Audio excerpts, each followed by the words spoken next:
ஆன்மீகத்துல இப்போ ஒருத்தர் இருக்கிறாருன்னா அவர் பணம் சம்பாதிக்க கூடாதுன்றதுல அவசியம் இல்லை. அந்த பணத்தை வச்சு நீங்க என்ன பண்றீங்க, அதுதான் உங்களுடைய கர்மாவை தீர்மானிக்க போகுது, உங்களோட தர்மத்தை தீர்மானிக்க போகுது. இந்த ஞானம்னு ஒரு வார்த்தை சொல்றேன். ஒருத்தர் ஞானம் அடைஞ்சிட்டார் அப்படிங்கிறத எதை வச்சு தெரிஞ்சுக்கணும்? பேய் போல் திரிந்து பிணம் போல் கிடந்து இட்ட பிச்சையெல்லாம் நாய் போல் தின்று நரி போல் உழன்று நன்மங்கையரை தாய் போல் கருதி தமர் போல் அனைவருக்கும் தாழ்மை சொல்லி செய்வோல் இருப்பர் கண்டீர் உண்மை ஞானம் தெளிந்தவரே.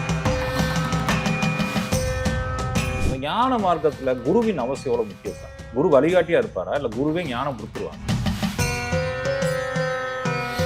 குருவினுடைய வழிகாட்டுதல் மிக மிக அவசியம். ஒருவர் முக்தி அடைய வேண்டும் என்றால் சித்தர் மார்க்கத்தில், ஞான மார்க்கத்தில் இங்க இருக்கக்கூடிய ஒரு குருவோ இல்லாட்டினா சூட்சும ரீதியா இருக்கிறவங்க உங்களுக்கு சீட் அப்ரூவ் பண்ணணும். ஓகே எடுத்துக்கலாம் அப்படின்னு, இல்லையா நிச்சயமாக வாங்கி கிடையாது.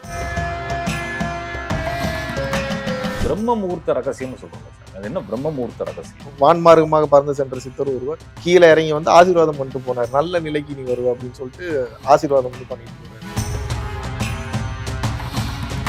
அந்த நம்பர் ஏன் அந்த நேரத்தில் நீங்க பாக்குறீங்கன்னா உங்களை பார்க்க வைக்கிது. அது மேல இருந்து ஆப்ரேட் பண்றாங்க. அப்படி அந்த நேரத்தில் நீங்க அதை பார்க்கணும். உங்களுக்குள்ள ரீகன்ஃபர்மேஷன், நீங்க போகக்கூடிய இடம் சரியான பாதை. எல்லாமே இறைவன் செய்யணும்னா நான் செய்யற அந்த பாவமும் இறைவன் எனக்கு கொடுத்தது தானே, அதுதான் நான் செய்யறேன். அப்ப கர்மா எனக்கு ஏன் வருதுன்னு கேட்பாங்க.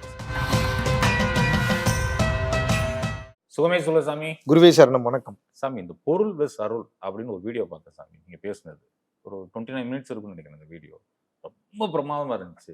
நம்ம உறவுகளுக்கு அதை சொல்லுங்க சாமி. பொருள் வெஸ் அருள். பொருள் என்பது இந்த உலகத்தில் வாழ்வதற்குண்டான ஒரு பாயிண்ட். ஆமா.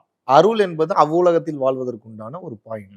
இங்க எவ்வளவு அதிக பாயிண்ட் வச்சிருக்கீங்களோ அதுக்கு பேரு சொத்து, பணம், பேங்க் பேலன்ஸ்ன்றோம். அங்க எவ்வளவு வந்து சொத்து சேர்த்து வச்சிருக்கீங்களோ அதுக்கு பேர் அருள் டெபாசிட். அப்ப பொருள் வந்துருச்சுன்னா அதை அருளா கன்வெர்ட் பண்ணணும். அதுக்கு புத்தியை பயன்படுத்தணும். இவ்வுலகத்தில் வாழ்வதற்கு பொருள் அவசியம். திருவள்ளுவர் தெளிவா எழுதுறாரு.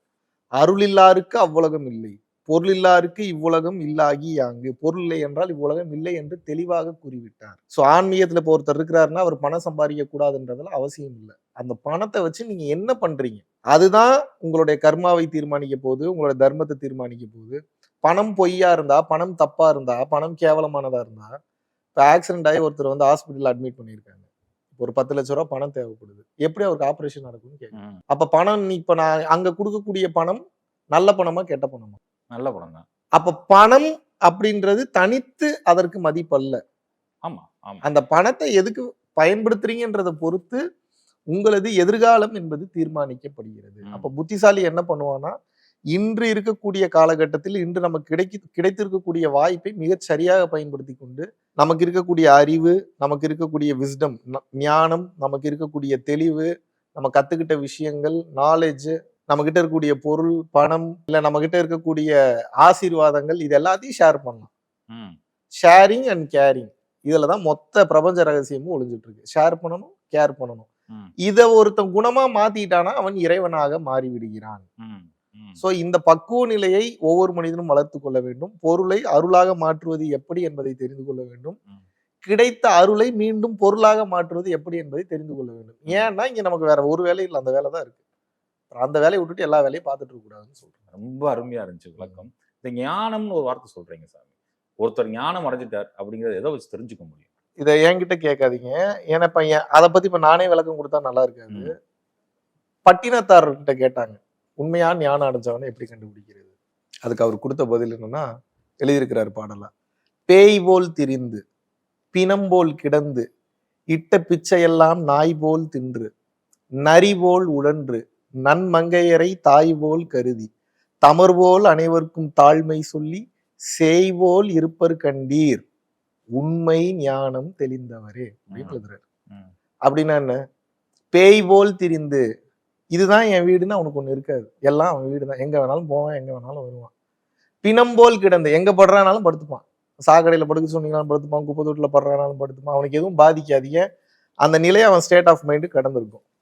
அவன் ஞான நிலையை சொல்றான். அப்புறம் இட்ட பிச்சை எல்லாம் நாய் போல் தின்று, இதுல உப்பு ஜாஸ்தி இருக்கு, இதுல சர்க்கரை கம்மியா இருக்கு, இதுல கொஞ்சம் இந்த டேஸ்ட் கம்மியா இருக்கு, அப்படிலாம் கிடையாது. இட்ட பிச்சை எல்லாம் நாய் போல் தின்று, எது கொடுத்தாலும் அது இறைவனுடைய பிரசாதம் நினைச்சு சாப்பிடுவாங்க. அப்புறம் நன்மங்கையரை தாய் போல் கருதி, தனக்கான பார்ட்னரை தவிர மற்ற எந்த ஒரு பர்சனை வந்து பார்த்தாலும், அதாவது கமிட் ஆகிறதுக்கு முன்னாடி வரைக்கும் கூட வேற மாதிரி வாழ்ந்துருக்கலாம். ஒன்ஸ் கமிட் ஆயாச்சுன்னா அந்த பாதையில அதான் நன்மங்கையரை தாய் போல் கருதி, அப்புறம் தமர் போல் அனைவருக்கும் தாழ்மை சொல்லி, தனக்கு எல்லாம் தெரிஞ்சிருந்தா கூட மற்றவர்களை விட அதிகமாக தெரிந்திருந்தாலும் கூட தெரியாத மாதிரியே ஒரு குழந்தை போல ஒரு தாழ்மை சொல்லி. அப்படின்னா என்ன? தன்னைத்தானே தாழ்த்திக்கிறது இந்த சென்ஸ், அந்த பெருந்தன்மையோடு, ஹம்பிள்னஸோட, கைண்ட்னஸோட ரிசீவ் பண்ணிக்கிறது. அப்படி சொல்லி தரது. எல்லாம் தெரிஞ்சாலும் தெரியாத மாதிரியே குழந்தைத்தனமா அதை சொல்லி கொடுப்பாங்களா. சேய் போல் இருப்பர் கண்டீர், அந்த வார்த்தை தான் மெயின். இத்தனையும் பண்ணிட்டு ஒருத்தன் ஒண்ணும் தெரியாம குழந்தை மாதிரி சுத்திக்கிட்டு இருக்கான் அப்படின்னா உண்மை ஞானம் தெளிந்தவரு அப்படின்னு சொல்லி பட்டினத்தார் சொல்றாங்க. அந்த ஞான மார்க்கத்துல குருவின் அவசியம் எவ்வளவு முக்கியம் சாமி? குரு வழிகாட்டியா இருப்பாரா இல்ல குருவே ஞானம் கொடுத்துருவாரா? ஒரு கோவில் இருக்கு, அது கோவில் தான். ஒவ்வொரு நாளும் வந்து யாரோ ஒருத்தர் விளக்கு பத்த வைக்கணும்ல, விளக்கு எரிந்து கொண்டே இருக்காதுல்ல. அப்படி விளக்கு எரிஞ்சுக்கிட்டே இருக்கணும்னா அதுக்கு ஃபியூயல் ஊத்துறதுக்கு எரிபொருள்னு ஒன்னாவது யாரோ ஒருத்தர் சப்ளை பண்ணணும். அப்ப நேர்முகமாக ஒரு தூண்டி விடுபவரோ மறைமுகமாக ஒரு தூண்டி விடுபவரோ அந்த விளக்கு பிரகாசமாக எரிவதற்கு தேவை. அடிப்படையில் அதை சொல்லிக் கொடுப்பதற்கு ஆள் தேவை. இப்ப நீங்க ஊரே தெரியாத, ஒரு இடமே தெரியாத இடத்துல போய் உங்களுக்கு நான் டிராப் பண்றதுக்கும், அந்த ஊர்க்காரர் ஒருத்தர் உங்க கூடயே நான் வச்சிருக்கிறதுக்கும் கொஞ்ச நாள் உங்களுக்கு அந்த ஊரை பத்தி புரிஞ்சுக்கிறது கொஞ்சம் ஈஸியா இருக்கும்ல. நீங்களே புரிஞ்சுக்கலாம், ஊரை முடியாதுன்னு கிடையாது. நமக்கு வேற ப்ரியாரிட்டிஸ் இருக்கலாம், வேற ஏதாவது பிஸியா இருக்கலாம், ஏதாவது கடமைகள் வரலாம், நம்ம வந்த வேலையே கூட மறந்துட்டு சுத்தலாம். எப்போ ஊரை பத்தி தெரிஞ்சுக்கிறது? அப்ப அந்த ஊரை பற்றி மிக சரியாக தெரிந்து கொள்ள ஒரு கைடு உங்க கூட இருக்கும்போது அதை பற்றிய தெளிவு என்பது வந்து விடுகிறது. இங்க இருக்கிறவங்க எல்லாருமே வழிகாட்டி தான். குரு உங்களுக்குள்ளதான் இருக்கிறாரு. வழிகாட்டி குரு இருக்கிற இடத்துக்கு வழியை காட்டுவார். நீ அங்க போயிட்டீங்கன்னா உங்க குரு உங்க கூட பேச ஆரம்பிச்சிருவாரு. இப்ப நான் உங்க கூட பேசிட்டு நான் என் கூடயே தான் பேசிட்டு இருக்கிறேன். எல்லாருக்கும் இது தெரியவே தெரியாது. குருஜி மகாவிஷ்ணு அப்படி, தம்பி மகாவிஷ்ணு இப்படி, மகாவிஷ்ணு இப்படி இருக்கிறான் அப்படி இருக்கிறான் பல பேர் சொன்னாலும் இதனுடைய பார்வை எப்படி அப்படின்னா, நான் உங்களிடம் பேசவில்லை, நான் என்னிடமே பேசி கொண்டிருக்கிறேன். நான் கேட்கிற கேள்விக்கு நானே பதில் சொல்லிட்டு இருக்கேன். இப்ப நீங்க கேட்ட கேள்வி ஒண்ணுதான். இப்ப அந்த கேள்விக்கு பதிலா நான் ஒரு பதில் கொடுக்கணும் வரப்ப எனக்குள்ள இன்னொரு 100 கேள்வி எழுது. இப்ப அந்த கேள்விக்கு சேர்த்து நான் பதில் கொடுக்குறேன் உங்களுக்கு. அதனால உங்களுக்கு அந்த பதில் வந்து சாட்டிஸ்பாக்சன் கொடுக்குது. குருவின் தேவைங்கிறது மிக மிக முக்கியம். அடிப்படை இல்லையா? அதான் சொல்றேன், தூண்டி விடுபவருக்கு ஒரு தேவைன்னு சொல்லிட்டேன். அவசியமா தேவை. தொட்டு காட்டாத வித்தை சுட்டு போட்டாலும் வராது. குருவினுடைய வழிகாட்டுதல் மிக மிக அவசியம். ஒருவர் முக்தி அடைய வேண்டும் என்றால் சித்தர் மார்க்கத்தில், ஞான மார்க்கத்தில் இங்க இருக்கக்கூடிய ஒரு குருவோ இல்லாட்டினா சூட்சும ரீதியா இருக்கிறவங்க உங்களுக்கு சீட் அப்ரூவ் பண்ணணும். ஓகே, உங்களை நீங்க எடுத்துக்கலாம் அப்படின்னு அவங்க அப்ரூவல் கொடுக்க, அவங்க டிசி சர்டிபிகேட் வாங்கி வேற ஸ்கூலுக்கு போய் சேர்ற மாதிரி கணக்கு. அப்படி வச்சுக்கோங்க. இங்க உங்களுக்கு கரெக்டா சர்டிஃபை பண்ணாதான் அங்க இன்னொரு ஸ்கூல்ல சேர்த்துப்பாங்க. சேம் லைக் தட் அந்த குரு பரம்பரையில உங்களுக்கு அந்த ஒரு பிளஸிங் இருந்ததுன்னா தான் நீங்க முக்தி பாதையிலேயே பயணம் பண்ண முடியுமே தவிர இல்லை என்றால் நிச்சயமாக வாய்ப்பு கிடையாது. இந்த தியானம் அப்படின்ற ஒரு விஷயத்த இப்ப நிறைய யங்ஸ்டர்ஸோ இல்ல நிறைய வீட்டுல இருந்து பாக்குறவங்க ஒரு வீடியோ பார்த்து அதை பிராக்டிஸ் பண்றாங்க. இது சரியான முறையா சார்? சாதாரண தியானத்தை யார் வேண்டுமானாலும் பயிற்சி செய்யலாம். சக்தி வாய்ந்த யோக பயிற்சியை மிக சரியான வழிகாட்டுதலுடன் தாராளமாக பயிற்சிகள் செய்யலாம். வழிகாட்டுதல் இல்லாம என்ன காரணம், நம்ம உடம்புல சில மாற்றங்கள் வரும்போது நம்ம ஒரு பயந்துடக்கூடாது. அதை ப்ராப்பரா டிஸ்கஸ் பண்ணி அந்த ஹீட்டை கம்மி பண்றதுக்கு உண்டான அந்த மெத்தட்ஸை நம்ம பண்ணிக்கிற அளவுக்கு அனுபவம் வாய்ந்த குருன்றவங்க யாருங்க? இப்போ அதுல ஓரளவுக்கு நல்ல அனுபவங்களை பெற்று, நல்ல தெய்வீக அனுபவங்களை பெற்று, தெய்வீக பாதையில ரொம்ப தூரம் டிராவல் பண்ணி போயிட்டு இருப்பான். அப்ப அவங்களோட கைடன்ஸ் நமக்கு அவசியம் தானே. ஒண்ணுல நீங்க ஒரு பிசினஸ் ஸ்டார்ட் பண்றீங்க, முன்னாடி அனுபவம் பெற்ற ஒருத்தர் உங்க கூட வந்து உங்களுக்கு ஒரு அட்வைசரா இருந்தாருன்னா எவ்வளவு பெரிய ஒரு நல்ல விஷயம் தானே. அது ஏன் நம்ம வேணாம்னு சொல்லணும்? அதோட பயன்படுத்தினா உங்களுக்கு பாதை எளிமையா இருக்குன்ற. ஏன் நீங்க கஷ்டப்பட்டே போயிட்டு இருக்கீங்க? எல்லாத்தையும் சிம்பிளிஃபை பண்ணிட்டாங்களே, நீங்க அங்க இருந்து பாயிண்ட ஸ்டார்ட் பண்ணீங்கன்னா போதும். ஏன் அதை கேட்டேன்னா சாமி, ஒரு அம்மா ஃபோன் பண்ணி என்கிட்ட சொன்னது, என் பையன் அந்த வீடியோ தியானம் பார்த்துட்டு இப்ப அவனுக்குள்ள பேச ஆரம்பிச்சிடும், அவனுக்குள்ள நிறைய மாற்றங்கள் வருதுன்னு சொல்றேன். அது சரியா தப்பான்னு கூட புரிய மாட்டேங்குது. தியானம் ஒருபோதும் ஒருவனை தவறான பாதைக்கு அழைத்து செல்லாது. டாட். தியானம் செய்தால் அவன் உண்மையை உணர்வான், மாயை பற்றிய புரிதல் வரும், தன்னோட ரியல் பொட்டன்ஷியல் என்னன்றது தெரிய வரும், நல்ல உயர்ந்த நிலைக்கு போவான், தன்னிலை விளக்கம் அறிவான், மெய்ஞானம் பெறுவான், சித்தர்களுடைய அருளாசிகளை பெறுவான். தனித்து செல்லுதெல்லாம் உச்சகட்டம். தனித்து போக விடாம நம்ம கூடயே வச்சுட்டு லாக் பண்ணிட்டே இருக்கணும்னா எப்படிதான் ஒருத்தர் ஞானத்துக்கு போவான்?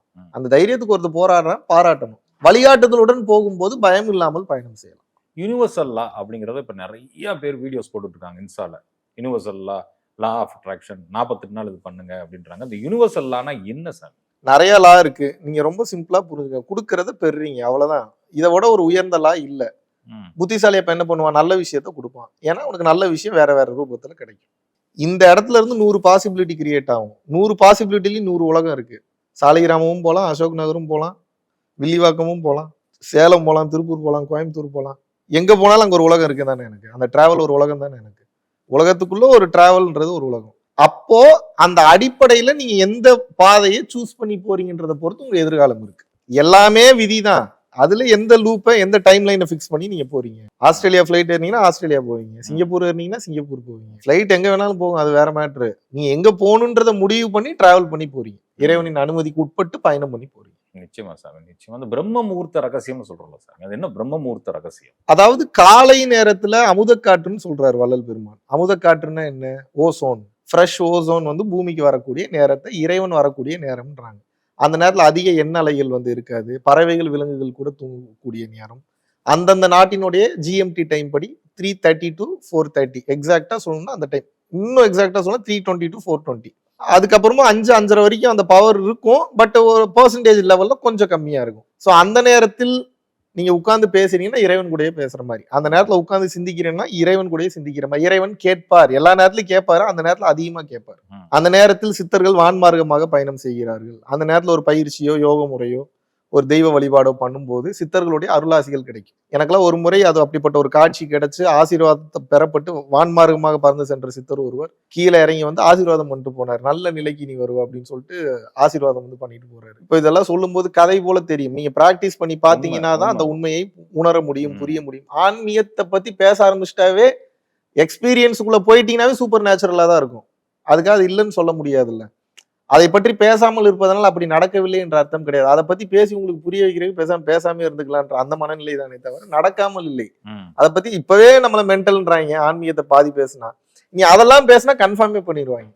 சாமி, இந்த சில பேர் 11-11 5:55 இந்த மாதிரி டைம் பாக்குறது லக்குன்றாங்களே, இது சரியான முறை? அதுக்கு பேர் ஏஞ்சல் நம்பர்ஸ்னு அர்த்தம். அந்த மாதிரி நம்பர் அதிகமா நீங்க ரிப்பீட் ஆகுது அப்படின்னா நான் அடிக்கடி பார்ப்பேன். அது பிரபஞ்சத்தோட ஒத்திசைவுல யாரு ரெசனன்ஸா இருக்காங்களோ அவங்களுக்கு அந்த மாதிரி நம்பர்ஸ் பேட்டர்ன்ஸ் வந்து ரிப்பீட் ஆகும். அதெல்லாம் ஒரு கன்ஃபர்மேஷன். அந்த நம்பர் ஏன் அந்த நேரத்துல நீங்க பாக்குறீங்கன்னா உங்களை பார்க்க வைக்கிது. அது மேல இருந்து ஆப்ரேட் பண்றாங்க. அப்படி அந்த நேரத்துல நீங்க அதை பார்க்கணும். உங்களுக்கு ரீகன்ஃபர்மேஷன், நீங்க போகக்கூடிய இடம் சரியான பாதை, கரெக்டா பயணம் பண்றீங்க, உங்களுக்கு ரீகன்ஃபர்மேஷன். இப்ப இன்டர்ஸ்டெல்லர் படம் பாத்தீங்கன்னா கீழே வந்து வாட்ச்ல வந்து சம்திங் ஏதோ டைம் காட்டிட்டு இருக்கும். அவங்க அப்பா வந்து வேற டைமென்ஷன்ல இருந்து வாட்ச்ல கோடிங் கொடுத்துட்டு இருப்பாரு. ஏன்னா இந்த உலகம் அழியாம இருக்கிறதுக்கு வேற ஒரு கிராவிட்டல் ஃபோர்ஸை பயன்படுத்தி இந்த பூமி எப்படி வந்து வேற மாதிரி மாத்தலாம், அங்க இருக்கக்கூடிய உயிர்களை பாதுகாக்கலாம்னு சொல்லி இவங்க அப்பா வேற டைமென்ஷனுக்கு போய் அந்த டைமென்ஷன்ல இருந்து கீழே இருக்கக்கூடிய பூமியில இருக்கக்கூடிய ஒரு வாட்சுக்கு வந்து கோடிங் சமைச்சிட்டு இருப்பாரு. ஏதோ டாப் சிஸ்டத்திலயோ இல்ல மோர்ஸ் கோடோ சம்திங் லைக் தட் அனுப்பிட்டு இருக்கும்போது அப்ப அங்க அவர் கொடுக்கக்கூடிய தகவலை இங்க இருந்து உட்கார்ந்து ரிசீவ் பண்ணி அப்ப அந்த ஃபார்முலாவை வந்து கண்டுபிடிப்பாங்க.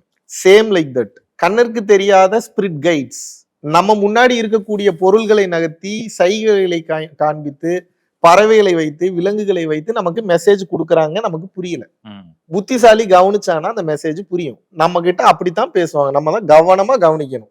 சில நேரத்துல அவங்க எப்படி ஆக்குபை பண்றாங்கன்னா போறவங்க வரவங்க பாடியை டக்குன்னு கண்ட்ரோல் எடுத்துருவாங்க. கண்ட்ரோல் எடுத்து அவங்க மூலியமா மெசேஜ் பாஸ் பண்ணிட்டு போயிடுவாங்க. நம்ம என்ன நினைக்கிறோம், அவன் பண்ணிட்டு போனான்னு நினைக்கிறோம். அந்த பாடி பயன்படுத்தப்பட்டது, அந்த நேரத்துல தகவல் பரிமாறப்பட்டது. நீங்க அவேரா இருந்தீங்கன்னா மெசேஜ் எல்லாருக்கும் வந்துகிட்டே தான் இருக்குது.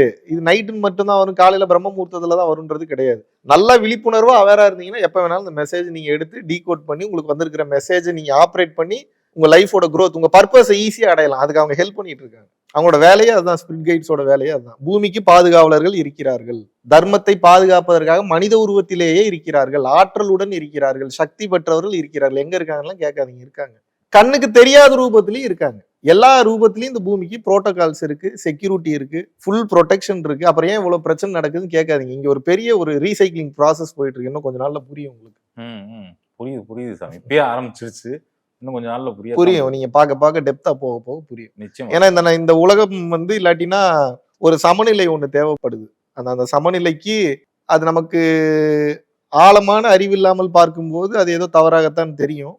நம்ம கொஞ்சம் ஆழமா டெப்தா நம்ம போய் பார்த்தோம்னா அது பிரபஞ்சம் பிசுறு இல்லாம கரெக்டா பண்ணிட்டு இருக்குல்ல.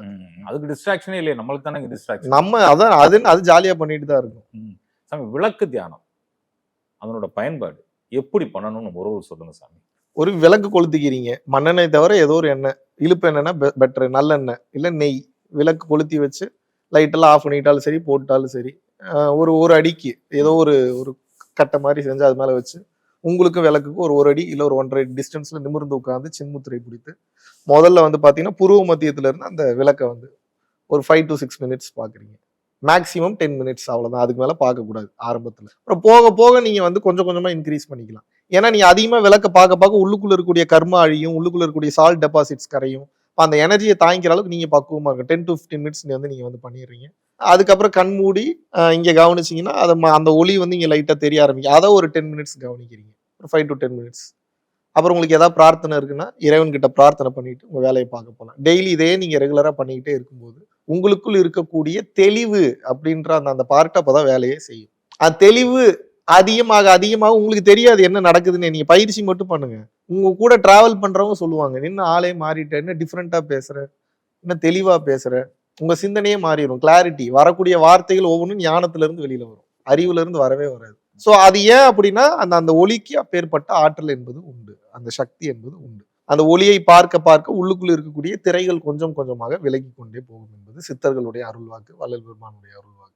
எவ்வித தந்திரத்திலாவது உனது நெற்றிக் கண்ணை நீ திறந்து கொள் அப்படிங்கிறார். எவ்வித தந்திரத்திலாவது ஏதாவது ஒரு ட்ரிக் பண்ணியாவது திறந்துரு அப்படிங்கிறார். அதுல ஒரு ஹையஸ்ட் மெத்தட் என்னன்னா லைட் லேம்ப் மெடிடேஷன் இங்கிலீஷ்ல சொல்லுவாங்க. தமிழ்ல சொல்லணும்னா விளக்கு தியானம். பரம்பொருள் யோகம் பண்ணிட்டு விளக்கு தியானம் பண்ணலாம், விளக்கு தியானம் பண்ணிட்டு பரம்பொருள் யோகம் பண்ணலாம். அந்த விளக்கு தியானத்தை ஒரு 48 நாள் அவங்க ப்ராக்டிஸ் பண்றாங்க இல்லையா, பண்றப்ப ஃபர்ஸ்ட் டிஸ்ட்ராக்ஷன் இருக்கும் இல்லையா, அது எப்படி அவங்க மேனேஜ் பண்ணிக்கிறது? ஏன்னா நீங்க சொல்லிட்டீங்க 5 நிமிஷம் பாருங்கன்னு சொல்லிட்டு டிஸ்ட்ராக்ஷன்ஸ் வரும் இல்லையா? எதையுமே பிடிச்சு பண்ணும்போது பழகிடும், அவ்வளவுதான். பிடிக்காம பண்ண பழகாது. நீங்க எதுக்கு ப்ரியாரிட்டி கொடுக்குறீங்க? இன்னைக்கு இந்த இன்டர்வியூக்கு நான் ப்ரியாரிட்டி கொடுத்தாதான் இன்டர்வியூ பேச வரும். ப்ரியாரிட்டி கொடுக்கலன்னா ஏதோ ஒரு காரணம் சொல்லி நான் எஸ்கேப் ஆகி போயிட்டே தான் இருப்பேன். அப்ப என்னோட மனநிலை ப்ரியாரிட்டியில இருந்ததுன்னா என்னோட ஆக்டிவிட்டியில ஆட்டோமேட்டிக்கா வேலை நடந்துடும். என் மனநிலையில எதுக்கு நான் ப்ரியாரிட்டி கொடுக்கலையோ அது ரியாலிட்டியில நடக்காது. அதனால காரணம் சொல்லாம நீங்க தான் அதுக்கு உண்டான ப்ரியாரிட்டியை ரீசன் நீங்க தான் ஏற்படுத்திக்கணும். நான் இதை பண்ணலன்னா என்ன ஆகும், பண்ணா என்ன ஆகும். எப்பயும் மனசு பெனிஃபிட்ஸை வந்து ரசிக்க ஆரம்பிச்சிருச்சு, பெனிஃபிட்ஸ் தெரிய ஆரம்பிச்சிருச்சுன்னா இன்ட்ரெஸ்டா உள்ள போகும். இப்ப பெனிஃபிட்ஸை வந்து நல்லா டீப்பா தெரிஞ்சுட்டு உள்ள போறது நல்லது ஆரம்பத்துல. அப்புறம் போக போக பெனிஃபிட்டே கிடைக்கலனாலும் பரவாயில்லன்ற மனநிலையில அதை செய்ய ஆரம்பிச்சோம். நிச்சயமா சாமி. இதுக்கு குறிப்பிட்ட நேரம் இருக்கா, இந்த நேரத்துல பண்ணணும் அப்படின்னு இருக்கா, இல்ல எந்த நேரம் வேணாலும் பண்ணலாம். மனிதனுக்கு நேரமே இல்லை. கொடுக்கப்பட்ட 100 வருஷமே பத்தாதுங்கிறேன். அப்புறம் இதுல எந்த நேரத்துல நீங்க போய் பண்றீங்க? ஏதாவது ஒரு டைம் பண்ணீங்கன்னா சந்தோஷம். நிச்சயமா சார். எல்லாமே இறைவன் செயல்னா அப்ப நான் செய்யற அந்த பாவமும் இறைவன் எனக்கு கொடுத்தது தானே, அதுதான் நான் செய்யறேன். அப்ப கர்மா எனக்கு ஏன் வருதுன்னு கேட்பாங்க சார். போன இதுல சொன்ன மாதிரியே தான் பதில் தான் இதே சொல்றேன். இந்த இடத்துல இருந்து எனக்கு 100 இல்ல லட்சம் பாசிபிலிட்டி இருக்கு. என் உலகம் எப்படி போனாலும் உலகம் இருக்கு. ஜெயிலுக்கும் போகலாம், வீட்டுக்கும் போகலாம், சாப்பிடவும் போகலாம், ஹோட்டலுக்கும் போகலாம், போய் ரோட்ல படுத்தும் தூங்கலாம், வெளிநாடும் போகலாம். நீங்க எந்த வாழ்க்கையை நீங்க சூஸ் பண்றீங்க? எல்லாம் இறைவன் செயல் தான். இப்ப லட்சம் பாசிபிலிட்டி இறைவன் செயல் தான். நீங்க போனீங்கன்னா அதுல உங்க சமயோஜித புத்தியை நீங்க எப்படி பயன்படுத்துறீங்க? என்னோட எதிர்காலம் எப்படி போகுதுன்ற அந்த முடிவு நீங்க தான் எடுக்கிறீங்க. உங்க ஃப்ரீ வில். இந்த ஃப்ரீ வில்ல இறைவன் ஒருபோதும் தலையிட மாட்டார். நீங்க ஆசைப்படுற எல்லாத்துக்கும் உலகம் அவர் ரெடி பண்ணி வச்சிருக்காரு. எந்த அனுபவத்துக்குள்ள வேணாலும் நீங்க உள்ள போயிட்டு வெளியே வரலாம். அந்த ஃப்ரீ வில் உங்ககிட்ட தான் இருக்கு. அந்த முடிவை நீங்க தான் எடுக்கிறீங்க. அப்ப என்னன்னா இறைவன் எல்லாத்தையும் பண்றாரு, அது ஹையஸ்ட் அறிவு. ஆனா இறைவன் எல்லாத்தையும் பண்ற மாதிரி இருந்தாலும் நான் எந்த முடிவை எடுக்கிறேன்றதை பொறுத்து என்னுடைய எதிர்காலம் இருக்கிறது. இந்த நொடியில நான் எப்படி வாழ்றேன், இந்த நொடியில நான் என்ன சிந்திக்கிறேன், இந்த நொடி நான் என்ன முடிவு எடுக்கிறேன், இந்த நொடி நான் என்ன செயல் செய்யறேன், இதை பொறுத்துதான் இப்ப நான் என்னுடைய எதிர்காலம். இப்ப நான் உங்களை கொலை பண்ணிட்டு நான் ஜாலியா போவேன், நாளைக்கு நான் ஃபிளைட் ஏறி மலேசியா போக முடியுமா? போக முடியாது. ஏன் முடியாது? சட்டம் தன் கடமையை செய்யும்ல. 100% செய்யும், மாற்று கருத்தே இல்லை. எங்க போனாலும் தேடி கண்டுபிடிச்சு வந்து செய்யும். அப்ப இந்த எதிர்காலத்தை யார் தீர்மானிக்கிறதுன்னு கேக்குறேன். இது இறைவன் தீர்மானிக்கிறாரா, நான் தீர்மானிக்கிறேன்? நீங்க தீர்மானிக்கிறதெல்லாம். ஒரு கட்டத்துல பார்த்தா இறைவன் தான் தீர்மானிக்கிறாரு. அது ஹையஸ்ட் ரியலைசேஷன். பட் அதுக்குண்டான முயற்சி நான் தானே எடுக்கிறேன். இப்ப நான் வீட்டுக்கு போகணுமா எங்க போகணுமான்ற முடிவை நான் தானே எடுக்கிறேன். அப்ப அந்த முடிவு எடுத்துட்டீங்கன்னா அதுக்கு தயாராயிரும். ஒன்னும் முடிவு எடுக்க கூடாது. முடிவு எடுத்து செயலுக்குள்ள போயிட்டீங்கன்னா அப்புறம் யோசிக்க கூடாது. நான் எனக்கு எப்பயும் நல்ல டிசிஷன் கெட்ட டிசிஷன்லாம் தெரியாது. நான் டிசிஷன் எடுத்துட்டு அப்புறம் நல்லதா மாத்திப்பேன். அப்புறம் நமக்கு எப்படி என்ன பண்ண முடியும்? சில நேரத்துல நம்ம எல்லா நேரத்துலயும் ரைட் டிசிஷன் எடுக்க முடியுமா? அப்ப எடுத்த டிசிஷனுக்கு ஸ்ட்ராங்கா நின்றணும். இந்த மாதிரி கான்பிடன்ஸ் உங்களுக்குள்ள வர வர வர வர யார் நினைச்சாலும் உங்களுக்கு ஒண்ணும் பண்ண முடியாது. அந்த அளவுக்கு ஒரு கான்பிடன்ஸ் வந்துடும் உங்களுக்கு. உயிரே போனாலும் பரவாயில்ல, சாக துணிஞ்சவனுக்கு இந்த உலகத்துல கவலைப்படுறதுக்கு என்ன இருக்கு சொல்லுங்க? நீங்க சொல்லுங்க. ஒருத்தர் சாக துணிஞ்சிட்டான், என்ன ஆனாலும் பரவாயில்லைங்கிறான். அவனுக்கு இந்த உலகத்துல என்ன இருக்கு? வாழ்றவனுக்கு 1000 கஷ்டம் இருக்கு. வாழணும்னு ஆசைப்படுற யாராலையும் வாழ முடியாது. சாக துணிஞ்சிட்டவனும் தாராளமா வாழலாம். இப்ப திருமணமே நான் என்ன சொல்றேன்னா, திருமணத்துல ஒவ்வொரு நாளும் இவரோட நான் சந்தோஷமா வாழணும்னு நினைச்சீங்கன்னா வாழ முடியாது. ஏன்னா பயம் பதட்டம் பின்னாடியே வந்துடும் பை ப்ராடக்டா. அப்ப எந்த மனநிலையில வாழணும்னா, இன்றைய நாள் மட்டும்தான் நிரந்தரம், நாளைய நாளை இறைவன் பார்த்துப்பாருன்னு நினைச்சிட்டீங்கன்னா இந்த நாளவே உங்களால நிம்மதியா வாழ முடியும். நீ இந்த நாளே வாழாம நீ அடுத்து 10 வருஷத்துக்கு பிளான் போட்டுட்டு இருந்தீங்கன்னா இன்னைக்கு மட்டும்தான் உங்ககிட்ட இருக்கு, நாளைக்கு இல்ல. அது நாளைக்கு இருந்தா தான் கரெக்ட் தானே? உடனே நீங்க கேட்காதீங்க எப்ப நீங்க மேரேஜ் பண்ணிக்க போறீங்கன்னு. ஏகப்பட்ட பேர் அதான் கேட்கறாங்க. சிம்பிளா நான் என்ன சொல்ல வரேன்னா, என்னுடைய அனுபவத்தில் நான் வந்து பார்க்கும்போது திருமணம் ஒருபோதும் தவறு அல்ல. ம். புரிஞ்சுகிட்டு திருமணம் பண்ணுங்க. சந்தோஷமா திருமணம் பண்ணுங்க. நீங்க சந்தோஷமா இருந்துட்டு திருமணம் பண்றது பிரச்சனை கிடையாது. திருமணம் பண்ணிட்டு நீங்க சந்தோஷமா இருக்கணும். ம். அத சந்தோஷமா இருக்கணும்ன்றதுக்கு உண்டான தெளிவு என்னன்னா, வாழணும்னு ஆசைப்படுறது இல்ல. உன்னோட நான் சாக தயார்ன்ற அந்த மனநிலை. திருமண வாழ்க்கை என்பது, காதல் வாழ்க்கை என்பது சந்தோஷமா இருக்கிறதுக்கு இல்ல. கவலைகள், கஷ்டங்கள் எவ்வளவு பெரிய வெள்ளம் வந்தாலும் எவன் கடைசி வரைக்கும் கூட இருப்பான்ற மாதிரியான ஒரு பார்ட்னர். அந்த பார்ட்னர்ஷிப் அதுக்கு பேரு. ம். மனைவி என்பதே தவறான வார்த்தை தான். துணைவி தான். கணவன் என்பதும் தவறான வார்த்தை தான். துணைவன் தான். துணையா வர்றாங்க. அப்ப துணைக்கு தகுந்தாற் போல ஒரு பார்ட்னர் அமையும் போது, இந்த புரிதலோட பயணம் பண்ணும்போது மனநிலை நிம்மதியா இருக்கும். எதிர்காலத்தை பற்றிய சிந்தனைகள் வந்து அதிகமா பயம் இருக்காது. சாக துணிஞ்சவன் சந்தோஷமா வாழுவான் ஒவ்வொரு நொடியும். ஒவ்வொரு நொடியும் தன்னோட 100% பொட்டன்ஷியல் குடுப்பான். நாளைக்குன்னு ஒண்ணு இருக்குன்னு நீங்க நினைச்சிட்டீங்கன்னா, மீதி 50% நாளைக்கு குடுத்துறேன்னு நீங்க ஆட்டோமேட்டிக்கா உங்க மைண்ட் வந்து புரியுது. உங்கள வந்து செட்டப் பண்ணிடும் உங்களுக்கு. போஸ்ட்போன் ஈஸியா பண்ண முடியும். அதான் ஆட்டோமேட்டிக்காவே அதான் ஆல்ரெடி காரணம் தேடிட்டு இருக்கு. எதை சொல்லிட்டா கழிச்சு விடலான்னு. நம்ம என்ன அவ்வளோ என்ன கன்சிஸ்டன்டா ஒரு வேலையை பண்றோம். நாளைக்கு ஒண்ணு இருக்குன்றதுதான் பிரச்சனையேன்றேன். அதாவது ரப்பர்னு ஒண்ணு கண்டுபிடிக்காம இருந்திருந்தா, கரெக்டா எழுதிருப்போம். பிழைன்னு ஒண்ணு வந்திருக்காதுன்றேன் நான். ஏன் வராதுன்னா, உங்களுக்கு ஹைட் அண்ட் அவேர்னஸ் போயிருப்பீங்க நீங்க. உங்களுக்கு ஆப்ஷன் ரப்பர் வச்சோனே, ஓகே அப்புறம் தப்பானா அடிச்சுக்கலாம்னு சொல்லி நீங்க கம்ஃபர்ட் ஜோன்ல போய் உட்காந்துட்டீங்க. அருமை சார். அருமை. அப்புறம் என்ன பண்றீங்க? ஈஸியா பிழை பண்றீங்க. அப்ப உங்க மைண்ட் எதுக்கு பிரெயின் அப்ப எதுக்கு பழக்கப்படுது?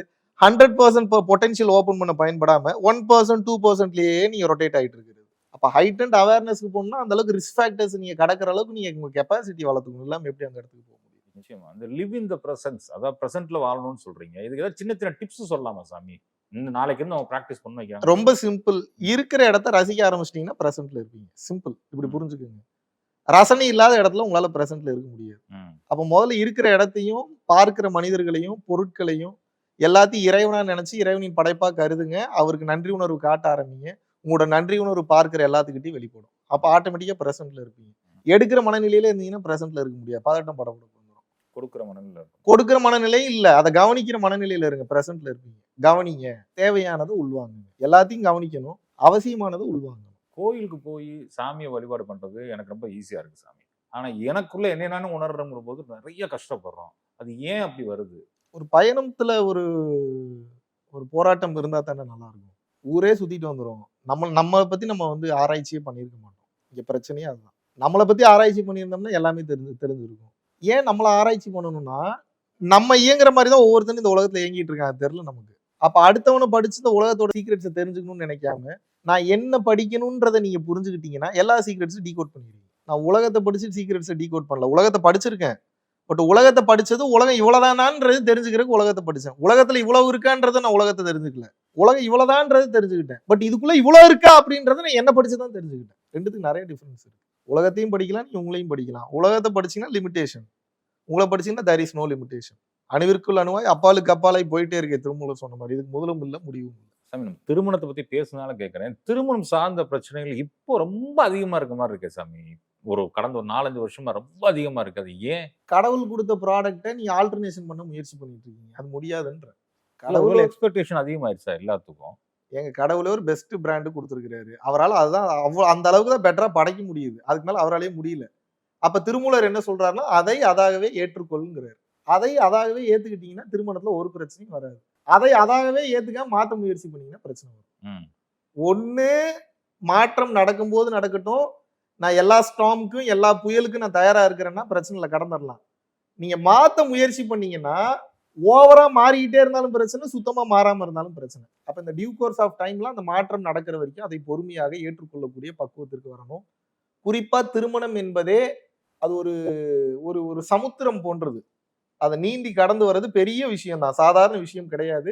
ஞான அனுபவங்களை வைத்துக்கொண்டு தாராளமாக பயணம் செய்யலாம். புரிஞ்சுக்கணும்ன்ற உங்களோட பார்ட்னரை புரிஞ்சுக்கணும். நீங்க அவங்களுக்கு என்ன தேவை, அவங்க மனம் உண்மையாவே எதை விரும்புது, அவங்களோட ஆசைகள் என்ன, தேவைகள் என்ன, எதுக்கு ரொம்ப விருப்பப்படுறாங்க, பிடிச்ச விஷயம் என்ன, எப்ப கோவப்படுறாங்க, எப்ப உங்க பார்ட்னர் வெறும் வாயால பேசுறது மட்டும் நம்பிடக்கூடாது. இதயம் வேற பேசும், மூளை வேற பேசிட்டு இருக்கும். நீங்க மூளைக்கு பதில் கொடுத்துட்டு இருந்தீங்கன்னா கோவம் வந்துடும் உங்களால சீக்கிரம். நீங்க இதயத்துக்கு பதில் கொடுத்து பழகணும். அந்த பக்குவத்தை கொஞ்சம் கொஞ்சமாக நீங்க அவங்க பாயிண்ட் ஆஃப் வியூல இருந்து நீங்கள் யோசிக்க ஆரம்பிக்க வேண்டும். இந்த பார்ட்னர்ஷிப் தோத்து போறதுக்கு உண்டான மாபெரும் காரணமே என்ன அப்படின்னா, அதிக எதிர்பார்ப்புகள். நியாயமான சின்ன சின்ன எதிர்பார்ப்புகள் ரிலேஷன்ஷிப்ல பிரச்சனையே கிடையாது. அதிக எதிர்பார்ப்புகள் வரும்போது அது பிரச்சனைகளை வந்து கொடுத்து விடுகிறது. நீங்கள் திருமணம் செய்வீங்களா? இல்ல செய்ய போறீங்களா? இல்ல ரொம்ப நாளா நிறைய பேர் வந்து கேட்டுக்கிட்டே இருக்கிறாங்க. என் கல்யாணத்துல அவங்களுக்கு என்ன இப்படி ஒரு ஆர்வம்னு தெரியல. நாங்கெல்லாம் படுறோம்லடா நீயும் படுறா அப்படின்னு சொல்லி விருப்பப்படுறாங்களான்னு தெரியல. ஆன்மீகத்துல இருந்து திருமணம் பண்ணலாம்னு எனக்கு அந்த யோசனை வந்துச்சு. நீங்க திருமணம் பண்ணுவீங்களா பண்ண மாட்டீங்களான்னு கேட்கலாம். இல்ல எனக்கு இது எப்படி சொல்றதுன்னா, இப்போ வரைக்கும் அப்படி ஒரு தாட் இல்ல. நான் எப்பயுமே வந்து நான் இப்படித்தான் அப்படின்னு நிக்கக்கூடிய ஒரு பெர்சன் இல்ல. நான் இறைவன் அந்த நேரத்துல எனக்கு என்ன டைரக்ஷன் குடுக்குறாரோ அதை நோக்கி பயணம் செய்து கொண்டு போகக்கூடியவன்.